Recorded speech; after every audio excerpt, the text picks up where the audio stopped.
ఒక్క నిమిషం మావా, ఇది మిరాకిల్ కాదంటే ఇంకేమిటి? సాక్షాత్తు సూర్య భగవానుడే వచ్చి శ్రీరాముడికి తిలకం పెడతాడని తెలుసా? ఎస్, ఇది నిజమే. అయోధ్య రామ మందిరంలో శ్రీరామనవమి రోజు సరిగ్గా మధ్యాహ్న సమయంలో సూర్యకిరణం నేరుగా రాములల్లా నుదుటిపై పడేలా ఏర్పాటు చేశారు. దీన్నే సూర్య తిలక్ అంటారు. కానీ అసలు ట్విస్ట్ ఏంటంటే ఇది కేవలం భక్తి మాత్రమే కాదు, అద్భుతమైన సైన్స్ కూడా మావా.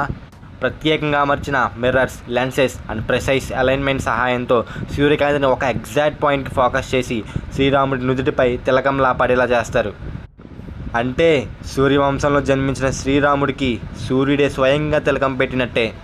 ఈ దృశ్యం చూస్తే భక్తి, విజ్ఞానం, భారతీయ సంస్కృతి అన్నీ ఒకే క్షణంలో కనిపిస్తాయి. ఇది డివోషన్ మాత్రమే కాదు, ప్యూర్ సైన్స్ కూడా. ఈ వీడియో ఎక్స్ప్లెనేషన్ నిజంగా నచ్చితే వెంటనే కామెంట్ చేసేయి. జై శ్రీరామ్. ఇంకెందుకు లేటు, సబ్స్క్రైబ్ చేసి షేర్ చేసేయి మావా.